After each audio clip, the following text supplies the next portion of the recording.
G'day YouTube, Quacker John here, and today I have Walter with me for an interview on learning to ride on a Kawasaki Vulcan S. Walter lives in Maryland, USA, and is a subscriber of the channel and a regular on live stream. G'day Walter, and thanks for joining me in this interview video presentation. How are you doing, John? No worries, thanks. All right. Okay, so let's get started. What is your experience of riding a motorbike before the Kawasaki Vulcan S? Well, here's what happened. About 20 years ago, I decided I wanted to start learning. I went to a couple classes. I don't know, I think I didn't get enough motivation, and I never came back. But I always had, I always wanted to go back to it. So now 20 years later, I just felt like, this was the time. I guess maybe it has to do with some sort of maturity. I had to go through some stuff in life. But anyways, I went a couple times to that class. And that's it. Ah, so you actually haven't ridden a motorbike before your Vulcan S then? Yeah, so I was in that class, maybe one or two classes, and that was about it. Wasn't much. Okay. A couple hours. So how long have you had your Kawasaki Vulcan S? Well, as of the 31st, August 31st, it's been 1 month since I went to check the bike out. I bought it the same day. So I went and checked the bike. I liked it. And bought it. So that was good. I had it for just about a month. Wow. Yeah. But you had done research on the Vulcan S before then, hadn't you? I have a lot. Yeah. I do. I'm typically, well, I won't say typically, I'll say I always do a lot of research, and I was set for the Vulcan S. There was no, in this situation specifically, there was no second place. It was the Vulcan S or the Vulcan S. Basically. Excellent. So how much riding experience do you have on the Vulcan S?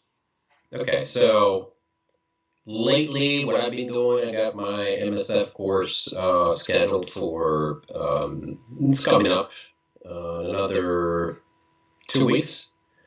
But I've been practicing an average of 2 to 3 days a week. There's a parking lot right where I put the bike, and that's what I've been practicing. I've been practicing on this parking lot for 2 to 3 days a week, about 1 to 2 hours each day. Yeah, and Livestream showed a photograph of that parking lot. It's a huge parking lot. Plenty of room to practice on. There is plenty of room, and it's enough for, there was one day I rode for, 20 miles? Really? In one day? Mostly on a parking lot, 20 miles in a parking lot. It's plenty. Now, I'd like to say, because Walter is just beginning his motorcycle journey, he has a unique perspective to share with us. So it's really good.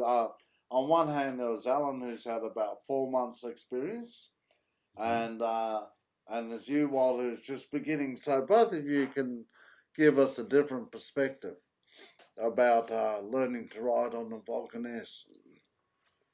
So, Walter, how did you feel in the days leading up to your first ride on the Vulcan S? Did you have an initial fear of riding the bike, particularly it being a 650cc? Definitely. I was nervous. See, my mindset is very, the way I approach things is very systematic. So it's basically a checklist, almost like checklist based, right? I need to achieve this, need to achieve that, need to achieve that. So basically I need to have all my lists checked off before I'm actually, getting on the bike. And anyway, so I was nervous. It's basically how I am with machines in general, very process driven. And then I studied the bike thoroughly. The physics, the mechanics, it helped me a whole lot. Like that alone, like the homework that I did before would made a huge difference. And then a little bit of fear pertaining to being 650. And I'm pretty sure the bikes that I rode back then for a couple of days I was riding was probably like either a 125 or a 250 cc. So that was that. So yeah, I was very nervous, to put it that way. Yeah. So how easy have you found it to learn on the 650cc Vulcan S? Well, that's the crazy part because I got on the bike. I was basically walking the bike for the first 5, 10 minutes. And after that, I started riding on the parking lot. So I started riding at slow speeds, but I got in first gear, didn't get to second gear at all. But I was just riding circles in the parking lot in first gear and getting a feel of it. And so it's been a great journey. The bike is very, very.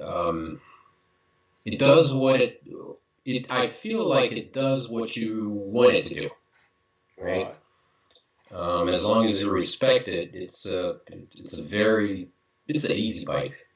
Really is an easy bike. So I like that. I think that it's a powerful bike, but if you take it easy, it will go easy. If you pull a little bit more, it will go. So it will go. It's a little rocket. I'll put it that way. Once you go past 6,000, it's a little rocket.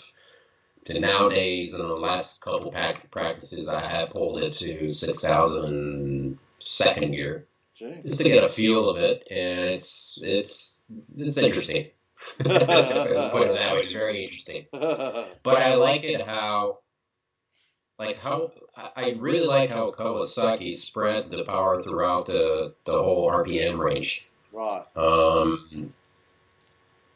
And with all variations of gear, you really control what you want from the bike. If you want to go and take it easy and just cruise along, it's a great bike.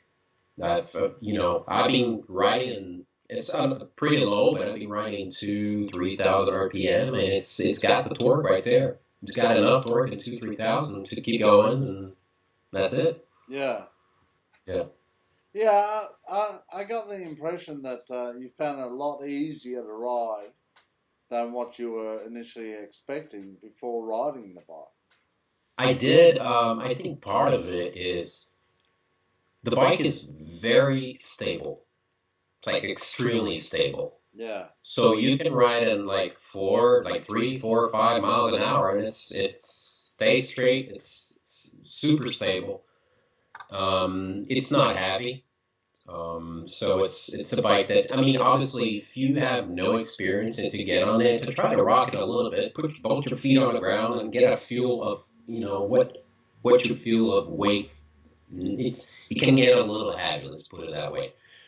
But once you know how heavy it is, it's actually fairly light. Yeah. It's no big deal. Plus the CG is really low. So that's another factor. The CGs? The center of gravity. All right. So center of gravity is really close to the ground. So that helps a lot. Yeah. Yeah. So it's a great bike. I love it. Love it. Actually, that's another thing from what you were just saying.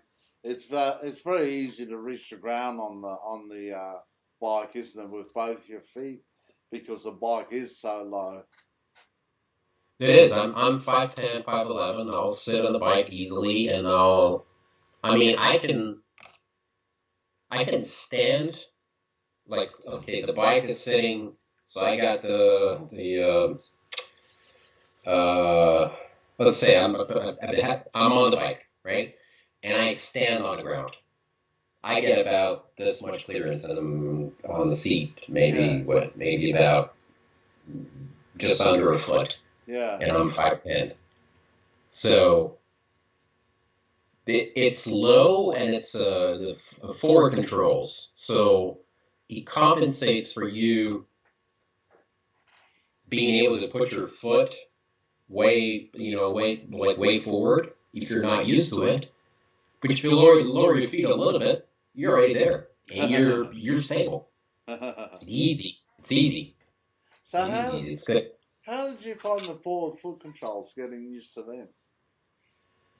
I was a little concerned, but like I said, within the first 10 minutes, I had my foot up. Yeah.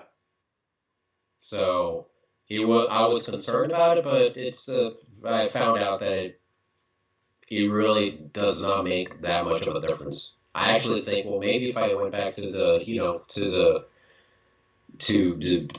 usual controls, I forgot what's it called, but if I went back to the other one, I'll probably find it weird. Yeah. Yeah. Yeah, it's funny because I found the same when I started. I was concerned about the forward foot controls, but as I said before, by the first corner, I was really comfortable on it. Wasn't a worry at all. Yeah, and the thing is, the bike is stable. So if you do the right things at the right time, it would remain stable. Baby steps. So only do, say, 70% of what you're comfortable, and always try to cross just a little bit. So it's like, okay, now I'm going to go one step forward, and you go one step forward, and one step forward, and the bike will grow with you. So it's a great bike. I love it.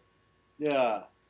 So the last question, from your early experience, what advice would you give people who are thinking about buying the Vulcan S for their first bike, and for people who are thinking of learning to ride on the Vulcan S? Okay, so I would recommend go to a dealership, sit on one. Actually, I went to 3 dealerships, and I sat on 3 different Kawasaki's from different years and everything. It gave me different perspective, different times, but it's a good way of setting the ground and saying, okay, well, it feels good for me sitting on this bike. So that's the first step. Then the Vulcan S, I see it as a 2 bikes in one in different ways. 1, it can be your first and your second bike. 2, it can be a slow bike and a fast bike. So I think for, like I said before, for beginners, I think it's a great bike. Some of the maneuvers may be a little bit more challenging than like a smaller bike, of course. Just because it's heavier, but it's very nimble. It's a nimble bike. Research. I mean, if it's your first time riding the bike, there's plenty of material to study. Read books. I got books. I watched videos. I watched the Quackajon videos, and that stuff helps a lot because it gives you like different perspectives from different people. I mean, I watched Alan's interview, and that was a great interview. Me and I'm writing, but having his feedback is very, very helpful. It was very pleasant. Yeah. Yeah. So I guess once you got your mind set and you do your research, and it's pure joy. Enjoy it. Good one. Well, that wraps up the interview. Thanks everyone for joining in, and particular thank you, Walter, for your thoughts and insights. I'm sure it will be very helpful to people. Thank you. No worries, mate. Thanks for watching my video. If you enjoy my videos, subscribe to the channel. Live stream is on every Wednesday night at 10 PM Brisbane, Australia time. You're most welcome to join in. You are most welcome to join the Quackajon chat room, and the link for your invitation to join the Quackajon chat room is in the comments under the video. Quaker John is on Facebook. Become a friend of Quaker John on Facebook. See ya!